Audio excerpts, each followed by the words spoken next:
Welcome. Good morning, everyone. Welcome to First Congregational Church of Laingsburg's online service. Thank you for joining with us here in this digital space. My name is Ellie, and I'll be your host for today. You can check in and let us know you are here by saying hello in the comments below. You can also share anything you need to hold space for there, and our community will remember you in our prayers.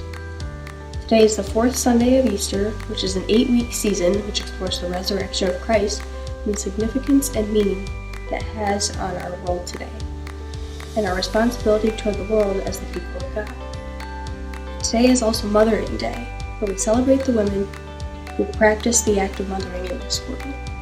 To help us explore these concepts today, we have a few poems, prayers, and readings for us. Blessings on the journey.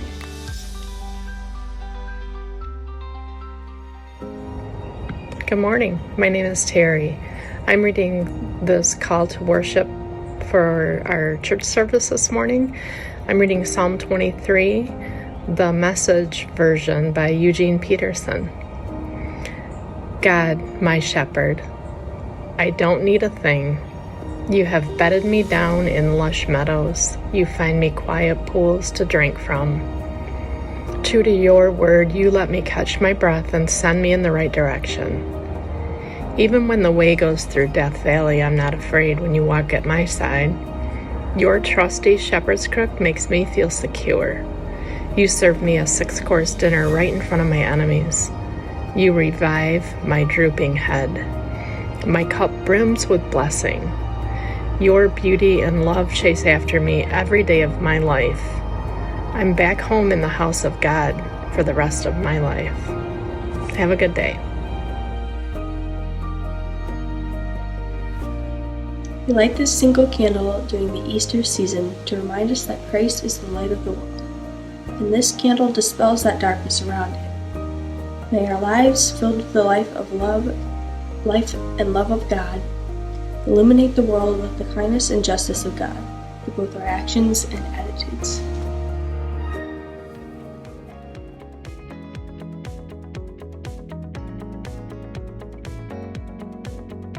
Well, good morning, everybody, and welcome to the fourth Sunday of Easter, which is a time of new life and fresh beginnings, new starts, revived life.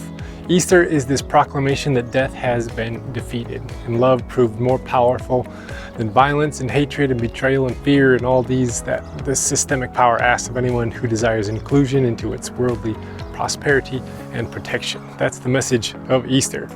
Today's also Mothering Day, where we celebrate all those who participate in the act of mothering in our lives.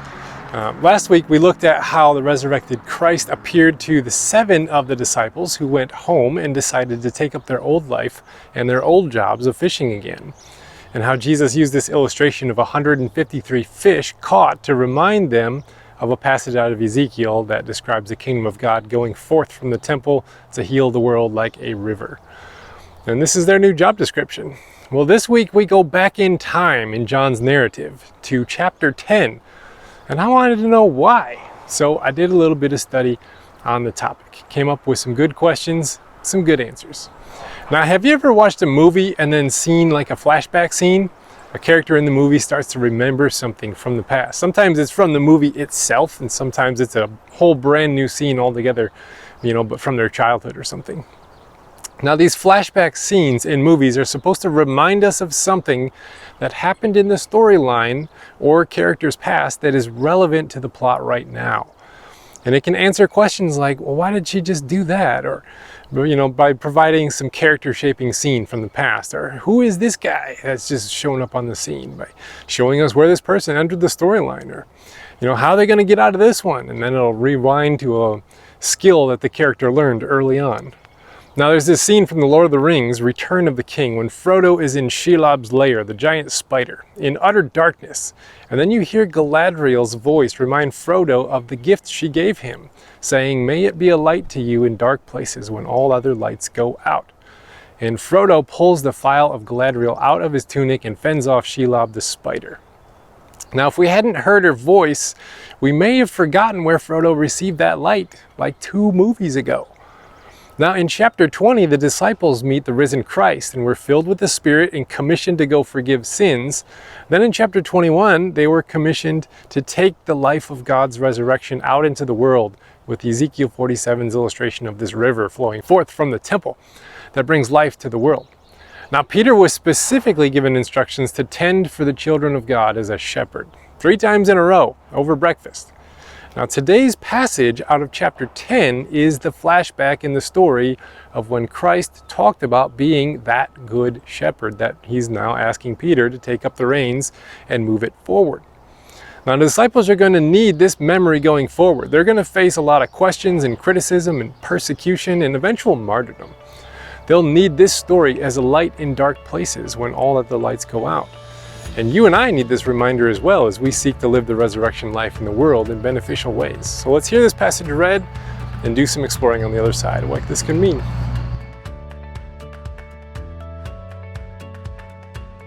John 10, verses 22 through 31. Then came the festival of dedication at Jerusalem. It was winter, and Jesus was in the temple courts, walking in Solomon's colonnade.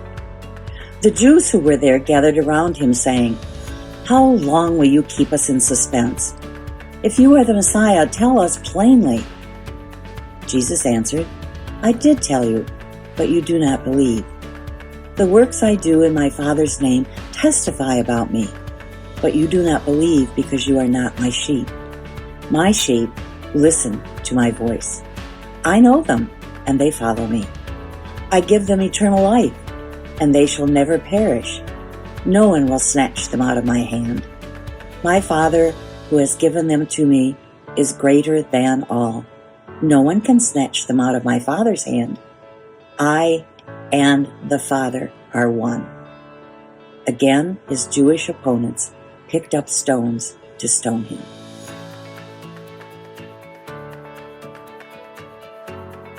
Well, hey, happy Hanukkah. Wait, it's Mother's Day. I know, but in chapter 10, it's Hanukkah in the season. Now, Hanukkah was the celebration of lights where the menorah was lit with 8 candles to remember how God miraculously provided oil enough to dedicate the temple back to God after they seized control back from the evil Greek army. Now, the Greeks had slaughtered a pig in the most holy place, desecrating it and rendering the place unfit for worship. Now, Hanukkah is a celebration of God's faithfulness and provision during a time of need. They didn't have enough oil to keep the lamps burning for the time needed to cleanse the temple, but the candles somehow stayed lit anyways. But Hanukkah, in the culture of these specific people described in chapter 10 here, instead became an avenue for hatred for the Roman army. Now, how do we get from being the celebration of God's faithfulness to being an avenue of hatred? How'd that happen? Well, there is actually a prayer on this day that they prayed. It says, "In the days of Matisyahu ben Yohan, high priest, when the evil Greek kingdom stood up against your people Israel to cause them to forget your Torah and abandon the ways you desire, you, God, in your great mercy, stood up for them in their time of trouble. You took their revenge. You delivered the mighty into the hands of the weak, the impure into the hands of the pure, the evil into the hands of the righteous, the sinners into the hands of those who engaged your Torah." Now that was their Hanukkah prayer that they prayed at the temple on this day, where Jesus is walking around the temple. So you can see how a holiday meant to celebrate God's faithfulness became weaponized against the people that they hated. For now, instead of the Greek Empire oppressing them, the Romans do. The celebration of this holiday is a declaration of who is favored and who is evil. Obviously, us religious people are the ones favored by God, and those Romans will pay one day for their pagan ways. So when Jesus turns the tables here in this passage and points a spotlight on the evil hearts of the Pharisees, they want to kill him. The language here says that the people surround Jesus with questions. This action is meant to call our minds back to Psalm 22, where the psalmist declares that his enemies, evil men, have surrounded him like a pack of wild dogs. Now, this psalm also gives us a foreshadowing of the crucifixion when it declares they have pierced my hands and feet, also including one of the sayings Christ declared from the cross, my God, why have you forsaken me? But this switching out of who is considered insiders and who is outsiders is radical, offensive, and is a grand reversal of the holiday of Hanukkah in their minds. Now clearly, on this holiday of all holidays, to reverse who is considered wicked or righteous, sinner or saint, impure or pure, is to stand firmly against everything this holiday stood for in their minds at the time.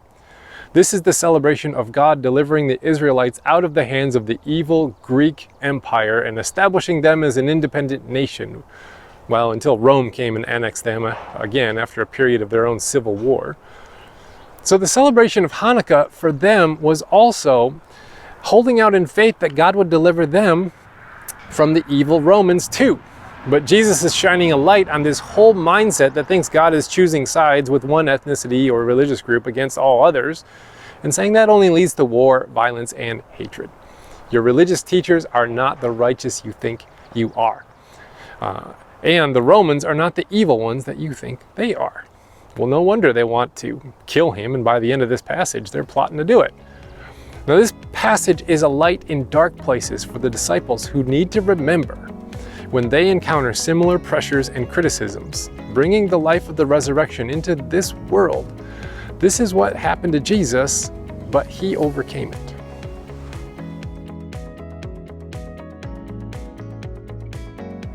Now, to merely take this passage as an isolated incident or story kind of leaves you wondering, why do they want to kill him over this? Maybe, punish him or exile him or something, but why kill him? But we have to remember that this story is a part of the whole story of John. And Jesus has consistently been ticking off the Pharisees for a few chapters now. Now, the first half of John's book contains 7 feast days, 7 miracles, which are called signs, and they all escalate the animosity between Jesus and these leaders.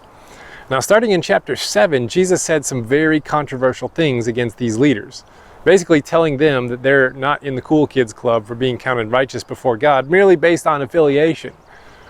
That's akin to like going into a Baptist church and then telling everyone in there that they got to get saved. You can just imagine what kind of response you'd get.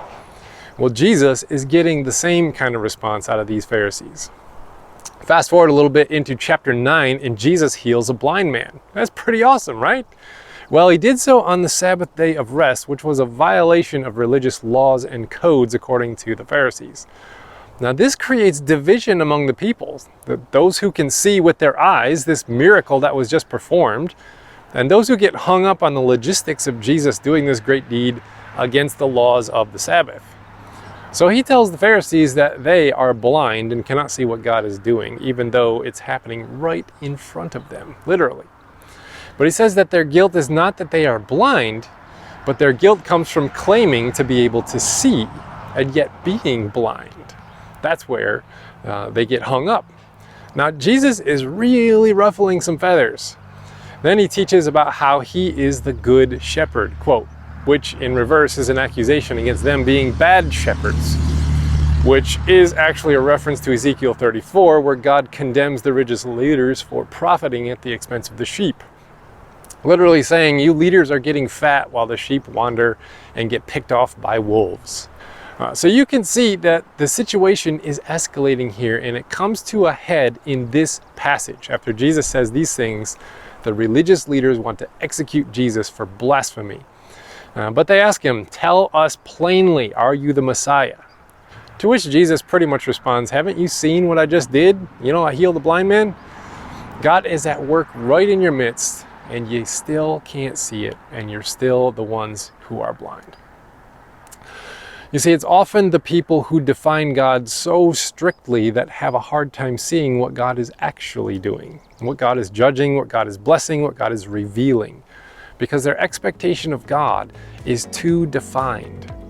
God ends up a means to an end, oftentimes of political power, personal gains, or amassing of comforts. And as soon as you need God as a support system for your endeavors, instead of God as showing you the way to live out love in this world, then you will become blind to all God is doing and all God is saying. And that's the message of chapter 10 so far. Let's see what's next.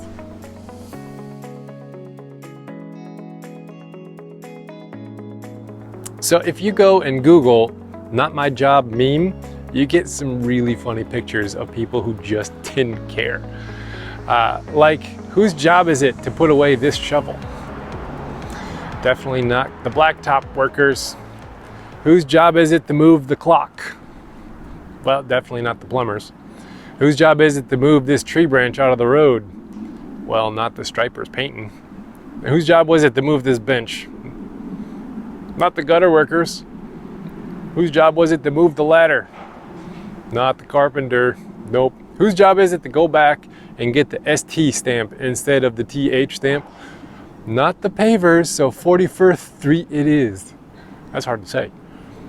Now remember that the setting is the temple during the season of Hanukkah. And the prayer they prayed at this time centered upon those defining who was righteous and who was not, who was in and who was out. And because many had such strict definitions of these things, they missed the action of God in front of them. Even when he raises a man from the dead in the next chapter, it only solidifies their resolve to kill Jesus. Sometimes those most blinded are those who think they see perfectly. Because arrogance and pride mixed with religion is a deadly combination. Because our religion can mask it. Our faith can merely become an expression of our narcissism. Our charitable deeds can become avenues of superiority. And our desire to evangelize can become ways of asserting our intellectual correctness over others. And when these masked self-righteous stances become wedded to earthly powers of money or politics, man, it just becomes disastrous. And this is what happened in Jesus' day, and it led to the religious calling God blasphemous and putting him to death. So apparently God wasn't holy enough for us.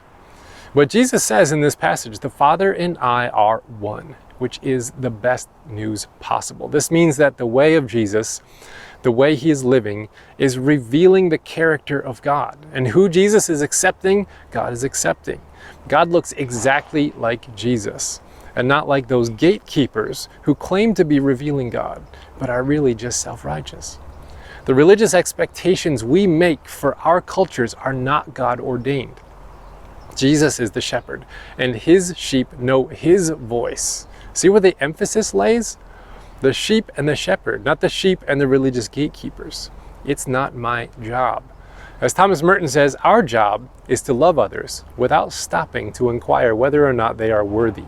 That is not our business. And in fact, it is nobody's business. What we are asked to do is to love, and this love itself will render both ourselves and our neighbors worthy. Simple as that. Judgment's not my job. And today's benediction is actually for Mothering Day, and it is inclusive of those who practice the art of mothering, not merely those who have given birth physically.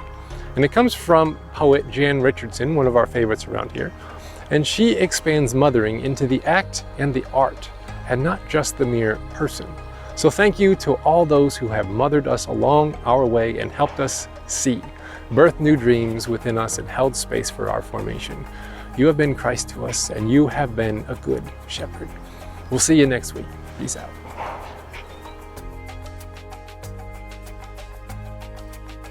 Blessing the mothers who are our first sanctuary, who fashion a space of blessing with their own being, with the belly, the bone, and the blood.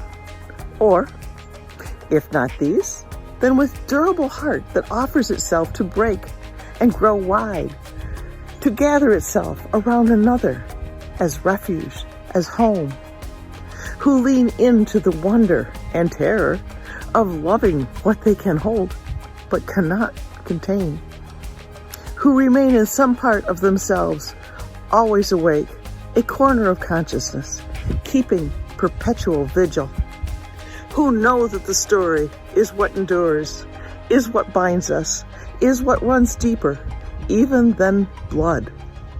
And so, they spin them in celebration of what abides, and benediction on what remains.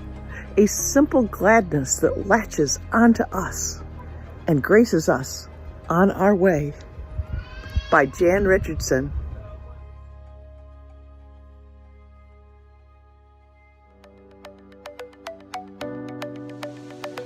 Thank you so much for joining us online today. We hope this service has been a blessing to you. What now? 1. Participate. If you would like to participate in our services, We would welcome your readings with a simple phone recording. 2. Partner. If you would like to give financially to ensure the continuation of this online service, there is a link on the bottom of your screen. And 3. Subscribe. You may subscribe on YouTube or like our page on Facebook to stay updated with our online services. We hope you have found some hope, help, and healing today. See you next week.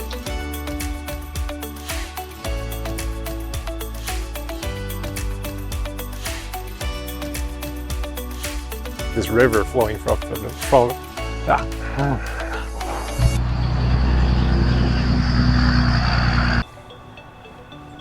Happy Hanukkah.